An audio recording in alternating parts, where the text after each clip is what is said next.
Hello everyone, welcome back on English literature class on this channel English Zone।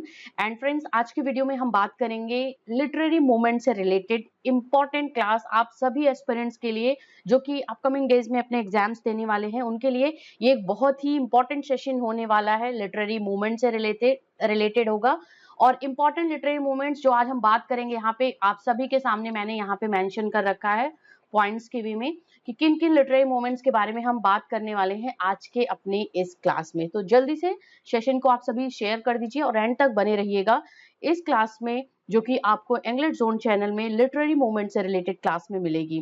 तो चलिए start करते हैं हम। सबसे पहले exam point important literary movements. तो पहला जो इंपॉर्टेंट लिटरेरी मूवमेंट्स है उसके बारे में हम बात करेंगे रियलिज्म। रियलिज्म की बात करेंगे, ये सबसे इंपॉर्टेंट हमारा लिटरेरी टर्म है आज की क्लास से रिलेटेड। और इसके बारे में हम बात करते हैं तो रियलिस्टिक जो भी वर्क लिखे जाते हैं उनको हम रियलिज्म बोलते हैं। क्या बोलते हैं? Realism. It was a late 19th century moment. The main goal of realism was to present life as it truly. Means किसी भी लिटरेचर में जब हम ये चीजें देखते हैं कि वो एक रियल लाइफ से किस तरीके से इन्फ्लुएंस्ड है वो लिटरेचर और रियल लाइफ के बारे में कितनी बात की गई है उस लिटरेचर में, उसको हम रियलिस्टिक लिटरेचर बोलते हैं या रियलिज्म रिलेटेड लिटरेचर बोलते हैं। ऐसे ही जो राइटर या ऑथर होते हैं अगर वो अपने वर्क्स में रियलिस्टिक अप्रोच के बारे में बात करते हैं या जो प्रेजेंट लाइफ में होता है या पीपल की लाइफ में जो कुछ घटित होती रहती हैं घटनाएं, सोसाइटी में जो कुछ भी होता रहता है उसका एक ट्रूली पिक्चर जो होता है वो पिक्चराइज करता है, प्रेजेंट करता है, तो उसको हम रियलिस्टिक जो होते हैं राइटर बोलते हैं। रियलिस्टिक राइटर उनको बोला जाता है। और इस पे क्या दिया गया है? It portray real typical people, their problem, situations accurately and truthfully at it can be. Important authors like Gustav Flaubert, William Dean Howells and Leo Tolstoy are the important authors जो कि रियलिज्म ऑथर्स के name से जाने जाते हैं या realistic वे में अपने लिटरेचर को लिखा करते थे। तो ये इंपॉर्टेंट एक चीज है कि जो प्रॉब्लम्स होती हैं जो टाइपिकल पीपल की उनकी रियल लाइफ को पोर्ट्रे करते हुए, उनके प्रॉब्लम को पोर्ट्रे करते हुए, सिचुएशन को पोर्ट्रे करते हुए उसको एक्यूरेटली, माइन्यूटली और ट्रूथफुली प्रेजेंट करना रियलिज्म कहलाता है। 19th सेंचुरी का ये मोमेंट है और इस मोमेंट से रिलेटेड जो ये इंपॉर्टेंट ऑथर्स थे इनके बारे में हमने यहाँ पे बात की। Flaubert, William Dean Howells and Leo Tolstoy are the important authors who belong to realism related moment. तो चलिए नेक्स्ट इंपॉर्टेंट मोमेंट के जो बारे में बात करेंगे, ब्लूम्सबरी ग्रुप के बारे में हम बात करते हैं। यहाँ पे ब्लूम्सबरी ग्रुप क्या है इसको आप ध्यान दीजिएगा, ये भी एक मॉडर्न मूवमेंट है। It was an influencer group of associated English authors, writers, intellectuals, philosophers and artist. एक इन्फ्लुएंशियल ग्रुप था जो कि जिसमें ग्रुप में किस तरीके के लोग इसमें इन्वॉल्व थे या किस तरीके के ग्रुप मेंबर थे इस ग्रुप के, वो थे English writers, intellectuals, philosophers and artist, जिनको बोला जाता है ब्लूम्सबरी ग्रुप के नेम से। और Virginia Woolf, John Maynard Keynes, E M Forster, Lytton Strachey are the important member of this Bloomsbury group. और इस ग्रुप का नाम जो ब्लूम्सबरी था ये एक पोर्शन था सेंट्रल पार्ट ऑफ लंदन में जो कि ब्लूम्सबरी पोर्शन के नेम से जाना जाता था। और ये जो ग्रुप के मेंबर्स थे ये वहां पे रहा करते थे, काम किया करते थे। तो इस वजह से इस मूवमेंट को या इस तरीके के ग्रुप को ब्लूम्सबरी ग्रुप जो दिया गया वो नेम दिया गया था। और इसमें जो थे यंग आर्टिस्ट, यंग जो बात की गई मतलब यंग राइटर्स या आर्टिस्ट और इंटेलेक्चुअल फिलोसोफर्स को ज्यादा इसमें क्या किया गया, उनको एक तरीके से सपोर्ट किया गया, उनके बारे में जो उनका एक नजरिया था सोसाइटी के लिए वो रिप्रेजेंट करते हुए इस मेंबर के ग्रुप के मेंबर थे। और इसके साथ ही साथ ये 20th सेंचुरी का एक इम्पॉर्टेंट ग्रुप था, मेंबर्स ऑफ द ग्रुप, जिसको हम ब्लूम्सबरी ग्रुप के नाम से जानते हैं। Virginia Woolf is the fine example, E M Forster, Lytton Strachey, they all are the member of this group. Next one we have the transcendentalism. Transcendentalism क्या है? It developed in the late 1820 and 1830 in the eastern United States in the philosophical, political, literary movement whose father is Ralph Waldo Emerson, and that proposes that knowledge can be obtained through the senses, intuitions, and contemplation means knowledge क्या होता है, वो intuition, senses और contemplation के through आपको obtain कर सकते हो उसका। ये इमर्शन, जो रैल्फ वॉल्डो इमर्सन जो इस लिटरेरी मूवमेंट के फादर थे, उनका एक नजरिया था, उनका ये कहना था कि आप नॉलेज आपको सेंसेस के थ्रू, आपके इंट्यूशन के थ्रू और आपके कॉन्टेम्पलेशन के थ्रू मिल सकता है। It arose as a reaction to the protest against the general state of intellectualism and spirituality. Spirituality and intellectualism के अगेंस्ट एक प्रोटेस्ट था और ये ट्रांसेंडेंटलिज्म की बात करते हैं 1820 एंड 30 के मिड में ईस्टर्न यूनाइटेड स्टेट में ये डेवलप हुआ, ये मूवमेंट जो था। और इसमें इंपॉर्टेंट जो मेंबर्स थे उनके बारे में हमने बात की। Ralph Waldo Emerson was the father and Henry David Thoreau and Walt Whitman are the important authors जो कि इस मूवमेंट से बिलोंग करते हैं। Next one we have the symbolism. Symbolism का क्या मतलब होता है, इसके बारे में हम बात करते हैं। ये एक इंपॉर्टेंट मूवमेंट है। Symbolism was both an artistic and literary movement that suggested ideas through symbols and emphasized the meaning behind the forms, lines, shapes and colors. क्या था सिंबोलिज्म की? सिंबल के थ्रू में किसी आइडिया को सजेस्ट करना, means कोई चीज आप बताने वाले हो किसी को, उसको क्या होता है, वो सिंबल के थ्रू, किसी एक चिन्ह के थ्रू, किसी एक साइन के थ्रू आप उसको समझा रहे हो। यह एक तरीके का आर्टिस्टिक और लिटरेरी मोमेंट था और जिसमें था जो अपने एम्फसाइज किया जाता था मीनिंग को behind the forms, lines, shapes and colours. Colours, shapes और लाइंस एंड फॉर्म्स के पीछे या फॉर्म्स को यूज करते हुए, सिंबल्स को, इस तरीके के सिंबल्स को यूज करते हुए मीनिंग को डिफाइन किया जाता था, उसको एम्फसाइज किया जाता था और ये इस तरीके का सिंबोलिज्म मोमेंट था। Edgar Allan Poe, James Merrill, Stephane Mallarme, Arthur Rimbaud and Paul Warley are the notable authors belongs to the symbolism. Edgar Allan पो सिंबोलिज्म के एक इम्पॉर्टेंट ऑथर थे और इसके साथ ही साथ इसका बेसिकली जो मतलब हुआ वो था कि एक आर्टिस्टिक एंड लिटरेरी मूवमेंट था जो कि lines, shapes, colours and forms के वे में किसी चीज को, किसी मीनिंग को, किसी आइडिया को वो होता था, वो एम्फसाइज या समझाने की कोशिश की जाती थी, उसको एक तरीके से बताने की कोशिश की जाती थी, एम्फसाइज उसको किया जाता था इन सिंबल्स का यूज करते हुए किसी भी वर्क में। आगे बात करेंगे हम कन्फेशनल पोइट्री। कन्फेशनल पोइट्री के बारे में बात करेंगे कि एक तरीके का व्यक्त करने वाला, जो अपने आप को, अपनी जो इनर जो चीजें होती हैं या इनर जो ट्रॉमा होता है उसको एक्सप्रेस करने का कन्फेशन बोलते हैं। वहां पे किसी चीज को स्वीकार करना कि यस मैंने ऐसा किया हुआ है, that is called confession. And confessional poetry क्या होती है उसके बारे में हम बात करते हैं। कन्फेशनल पोइट्री और confessionalism is a style of poetry that emerge in the United States during 1950s। जो अभी तक के जितने मोमेंट के बारे में हमने बात की वो बेसिकली जो है वो 20th सेंचुरी में आपको अच्छे से देखने को मिलेंगे कि इस तरीके के मूवमेंट का जो एक तरीके से अबाउंडेंस देखेंगे, एम्फसाइज जो हुआ है या इन्फ्लुएंस जो था वो 20th सेंचुरी में ज्यादा हुआ था। तो confessional poetry was one of them और ये पोइट्री जो थी, style of poetry United state में 1950s के आसपास इमर्ज हुआ था। ये पोइट्री क्या बताती है? This poetry that often brutally exposes the self as a part of an aesthetic of the beauty and power of human frailty. Notable authors Robert Lowell, Sylvia Plath, Alicia Ostriker and इसके साथ ही साथ कमला दास को भी हम यहाँ पे mention कर सकते हैं। अभी मैं इसको डिफाइन करती हूँ। कमला दास जो थी वो इंडियन इंग्लिश लिटरेचर की एक इम्पॉर्टेंट ऑथर थी और यहाँ पे क्या बात हो रही है कि यह एक तरीके का पोइट्री होता था जिसमें जो सेल्फ, जो खुद पोएट होता था, वो अपने आप को एक्सपोज करता था। Yes I am this kind of person या I gone through this kind of situation, इस तरीके की जो बात करता था। और वो एक भी चीज जो होती थी अपनी पर्सनल लाइफ से रिलेटेड उसको बिल्कुल भी हाइड नहीं करते हुए, उसको ब्रूटली एक्सपोज करते हुए, अपने बारे में ब्लंटली उस चीज के बारे में बात करते हुए जब कोई चीज लिखता है, पोइट्री लिखता है, पोइटिक फॉर्म में चीजों को लिखता है तो उसको कन्फेशन बोलते हैं, कन्फेशनल पोइट्री बोलते हैं। और ये एक तरीके की ब्यूटी दिखाता है उस ह्यूमन फ्रैलिटी की या ह्यूमन जो है या उस पोएट की एस्थेटिक ब्यूटी को रिप्रेजेंट करता हुआ कि yes this poet is had talked about themselves, talked about himself even in his work और इन दियर वर्क्स। तो ये तरीके की बात होती है कि जहाँ पे अपने आप को एक्सपोज करना किसी और के थ्रू, ना सिर्फ अपने आप, अपने थ्रू अपनी चीजों को, अपनी पर्सनल और बहुत ही प्राइवेट चीजों को, प्राइवेट बातों को, प्राइवेट जो इंसिडेंट्स होते हैं उनको ब्रूटली आप एक्सपोज करते हो अपने बारे में सामने अब पोइट्री के माध्यम से, तो वो हमारा कन्फेशनल पोइट्री होता है। सिल्विया प्लैंथ और हमने कमला दास की बात की, ये इंपॉर्टेंट ऑथर्स है, रॉबर्ट लॉवेल इंपॉर्टेंट ऑथर्स है, इस तरीके की पोइट्री जो लिखा करते थे। इसके साथ ही साथ अगले इंपॉर्टेंट मोमेंट की बात करेंगे, पोस्ट कोलोनियलिज्म। पोस्ट कोलोनियलिज्म क्या है? ये कोलोनाइजेशन से इन्फ्लुएंस है पोस्ट कोलोनियलिज्म। तो पोस्ट कोलोनियलिज्म में क्या है? Is an international literary and philosophical movement that examines the impact of colonialism across the globe.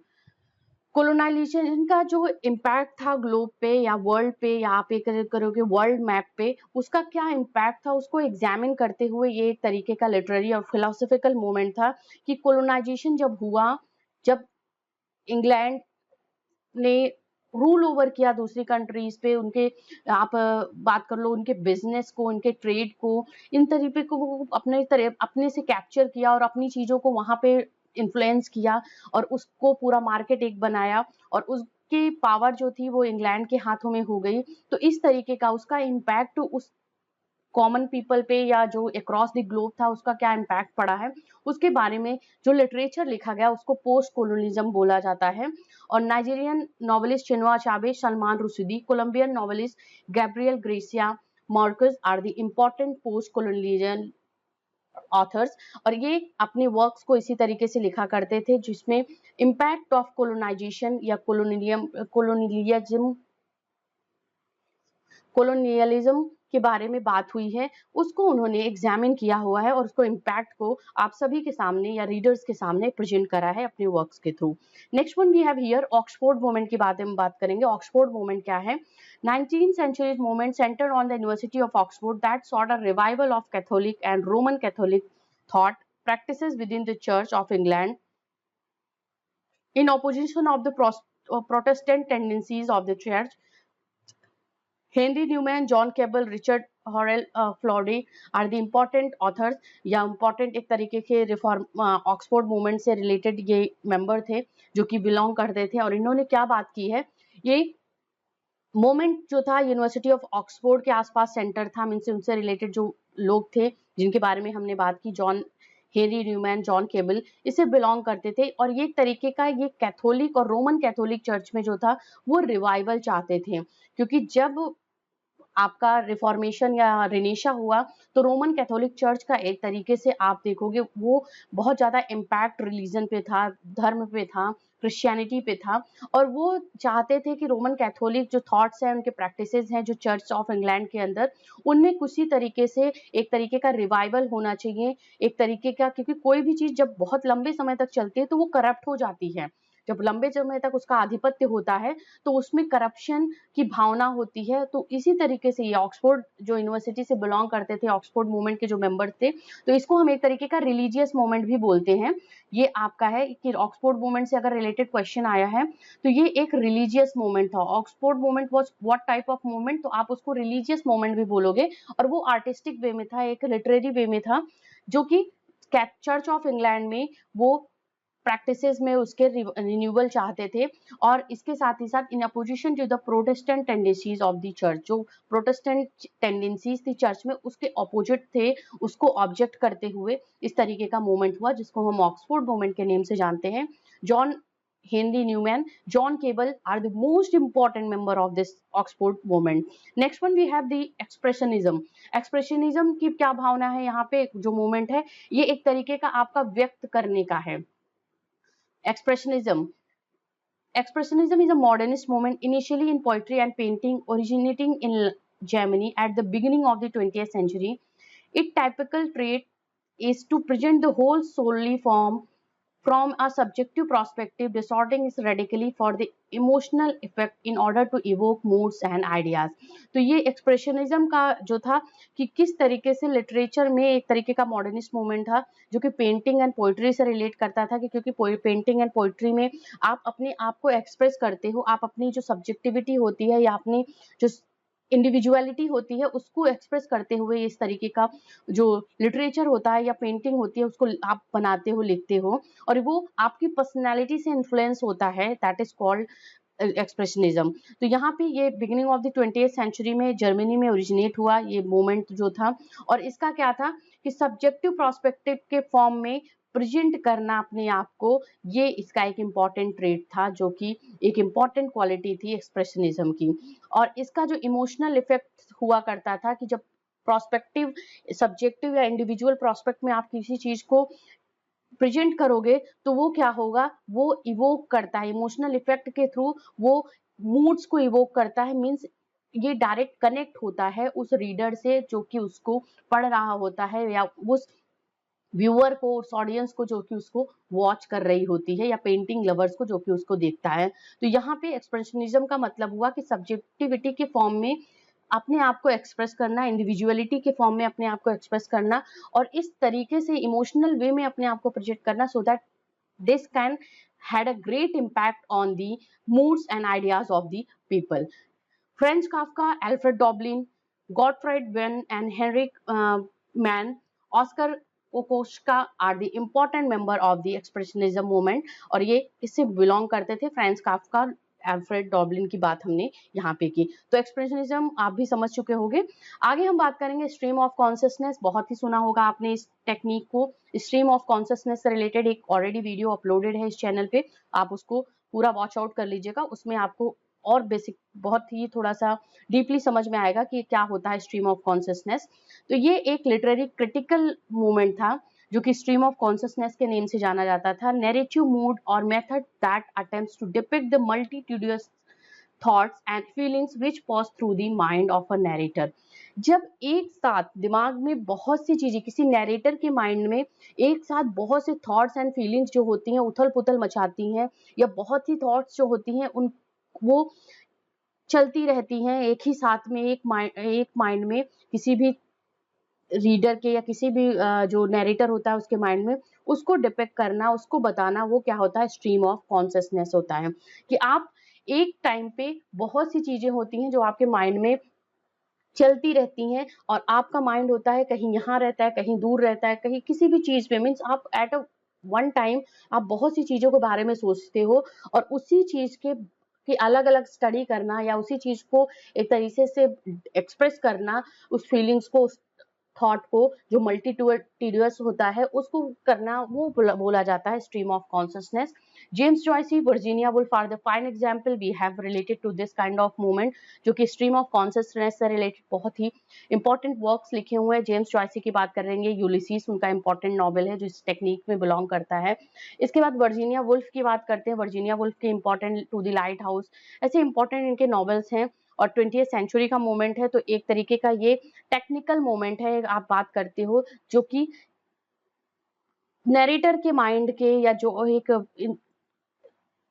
Personality है उसके डिफरेंट डिफरेंट थॉट्स के, उसकी मल्टीड्यूअस, उसके मल्टीपल थॉट्स को, फीलिंग्स को डिपिक्ट करना है, बताना, उसको एनालिसिस करना, that is called stream of consciousness.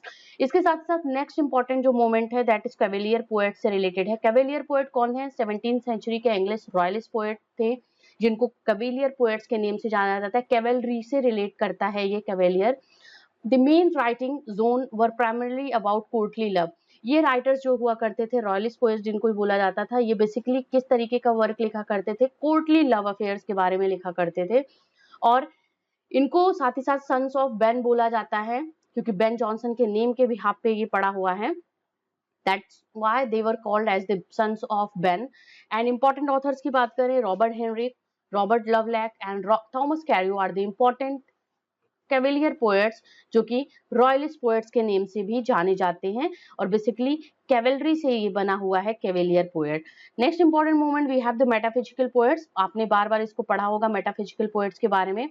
A loose group of the 17th century English poets whose work are characterized by the inventive use of conceits and by a greater emphasis on the spoken rather than lyrical quality on their verse is called the metaphysical poet। Beyond the physics, जो beyond the physics के बारे में बात कर रहा है, इस means spirituality के बारे में बात कर रहा है, और कहीं उससे ज्यादा बढ़ के बात हो रही है किसी लिटरेचर में, और किसी पोएट के थ्रू बात की जा रही है, तो that is called the metaphysical poets. इससे भी रिलेटेड वीडियो ऑलरेडी अपलोडेड है चैनल पे, उसको जरूर आप वॉच आउट कर लीजिएगा, बहुत ही इंपॉर्टेंट वीडियो है।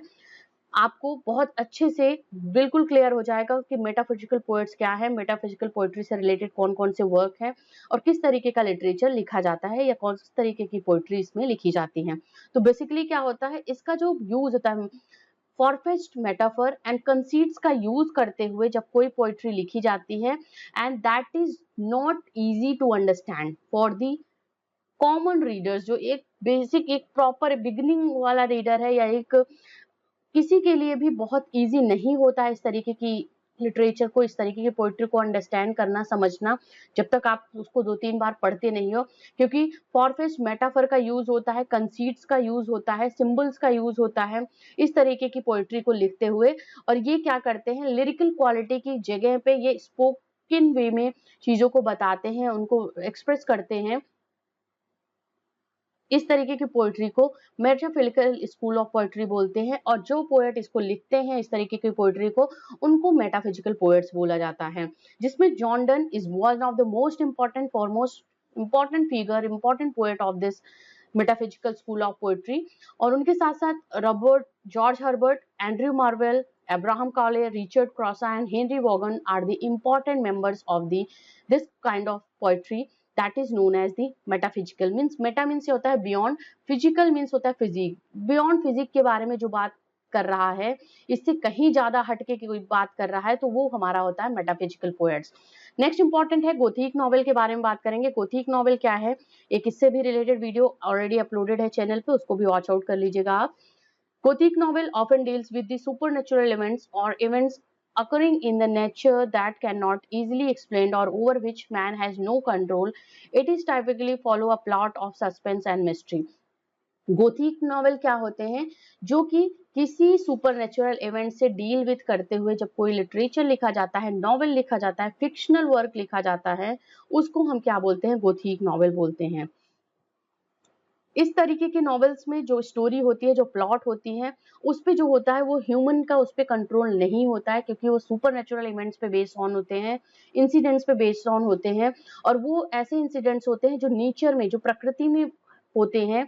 और इसके साथ ही साथ इनका क्या होता है, ये एक तरीके का मिस्ट्री और सस्पेंस और एक तरीके का डूम्स लेके चलता है, एक तरीके की बहुत ही जो आपका मेडिवल सेटिंग पे बेस्ड ऑन होता है गोथिक फिक्शन, और एक हॉरर सब्जेक्ट मैटर पे बेस्ड ऑन भी होता है इस तरीके का गोथिक नॉवेल। तो सस्पेंस, मिस्ट्री, और इसमें जो होती हैं सुपरनेचुरल इवेंट्स होते हैं, उसके इंसिडेंट्स होते हैं, नेचर का जो होता है वो, ये सब घटनाएं जो होती हैं वो नेचर, वो प्रकृति में घटित होती हैं। इसके साथ ही साथ इसका जो होता है ह्यूमन का इस पे कंट्रोल नहीं होता है इस तरीके की सिचुएशंस पे, तो उसको हम गोथिक फिक्शन बोलते हैं। रॉबर्ट, इसकी बात करेंगे, होरेस वॉलपोल का जो गोथिक नॉवेल है जिसके बारे में बात करते हैं, the Castle of Otranto is regarded as the first gothic novel, इसको बोला जाता है। गोथिक फिक्शन पे अगर वर्क कोई है जो पहला वर्क है तो होरेस वॉलपोल का द कैसल ऑफ ओटरेंटो है। इसके साथ साथ Clara Reeve and Radcliffe, William Thomas Beckford and Matthew Lewis are the important authors जो कि गोथिक नॉवेल, गोथिक फिक्शन से बिलोंग करते हैं। तो यहाँ पे गोथिक फिक्शन भी आपको समझ में आ गया होगा। नहीं समझ में आया होगा तो वीडियो जरूर वॉच आउट कर लीजिएगा, इससे रिलेटेड जो इस चैनल पे अपलोडेड है। नेक्स्ट बात करेंगे हम लेक पोएट्स के बारे में। लेक पोएट्स क्या होते हैं, जो कि इस लिटरेरी मूवमेंट से बिलोंग करते हैं।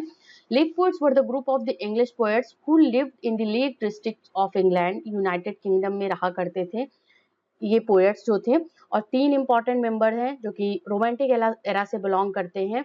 They are the William Wordsworth, Samuel Taylor Coleridge and Robert Southey. ये तीनों को हम लेक पोएट्स के नेम से जानते हैं इंग्लिश लिटरेचर में। और यह एक तरीके का लिटरेरी पोएट्स का ग्रुप था जिनको लेक पोएट्स के नेम से जाना जाता है। और ये कहाँ रहा करते थे, lake district of England, United kingdom में रहा करते थे। First of the 19th century में वहां पे रहा करते थे, क्योंकि ये जो तीनों पोएट्स जो हैं ये बिलोंग करते हैं रोमांटिक एरा से।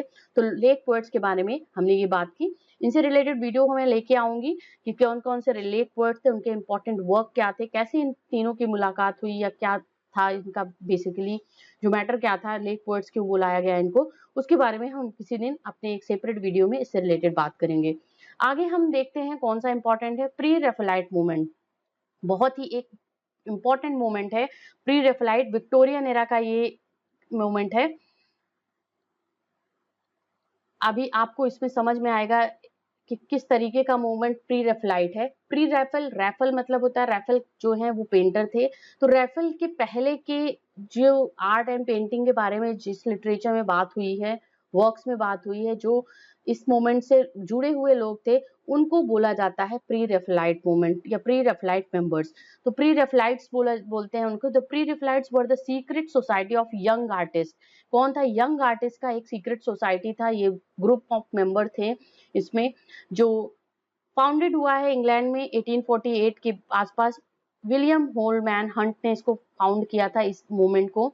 The group continue to accept the concept of history painting and mimesis imitation of nature as central to the purpose of art. तो ये क्या था? यह हिस्ट्री पेंटिंग के कॉन्सेप्ट को एक्सेप्ट करते थे और उसके इमिटेट करते थे, उसके नेचर को, उसके मेडिवल सेटिंग पे बेस्ड ऑन हुआ करती थी। जो प्री रैफलाइट मूवमेंट से रिलेटेड जो आर्टिस्ट थे, वो इस तरीके के लिटरेचर, उनकी पेंटिंग में आप, उनके लिटरेचर में आप पेंटिंग रिलेटेड वर्क्स को ज्यादा देखोगे, और एक तरीके की जो मेडिवल सेटिंग थी उस पे बेस्ड ऑन वर्क्स को उन्होंने लिखा हुआ है।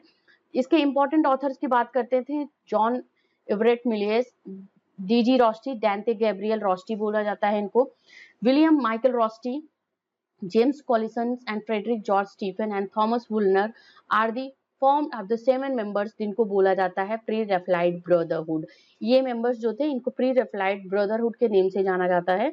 और बेसिकली इसका जो कॉन्सेप्ट था, इस तरीके के मूवमेंट का, एक लिटरेरी मूवमेंट, आर्टिस्टिक मूवमेंट है ये, आप समझ लो, जो कि पेंटिंग के जो कॉन्सेप्ट्स थे वो अपने लिटरेचर में लेके आए हुए हैं, और उनके लिटरेचर जो थे वो पेंटिंग बेस्ड होते थे। मेडिवल प्री रैफल से, जो रैफल के पहले के जो पेंटर्स थे, उनको एक तरीके से आइडियलाइज करते हुए अपने वर्क्स को लिखा करते थे। तो ये प्री रैफलाइट मूवमेंट है। प्री रैफलाइट मूवमेंट से भी वीडियो आपको इस चैनल पे मिल जाएगा, जो कि अपलोडेड है ऑलरेडी, तो वहां पे आप उसको इजिली समझ सकोगे कि प्री रैफलाइट क्या होता है और किस तरीके से इसका लिटरेचर लिखा जाता है, इसके क्या क्या इंपॉर्टेंट कैरेक्टरिस्टिक्स हैं। तो ये रहा कुछ इंपॉर्टेंट मोमेंट, लिटरेरी मोमेंट, जो हमने आज की इस सेशन में बात की, आज की इस क्लास में बात की। तो क्लास आपको कैसी लगी, please mention me. And also आपको किसी टॉपिक पे वीडियो चाहिए, किसी टॉपिक पे क्लास चाहिए, तो प्लीज मुझे मेंशन करिए कमेंट सेक्शन में, और मैं आपके लिए वो क्लास जरूर अवेलेबल करूंगी, वो वीडियो जरूर अवेलेबल करूंगी विथ इंफॉर्मेटिव कंटेंट के साथ में। तो चलिए मिलते हैं आपसे नेक्स्ट वीडियो में। Thank you very much everyone for watching this.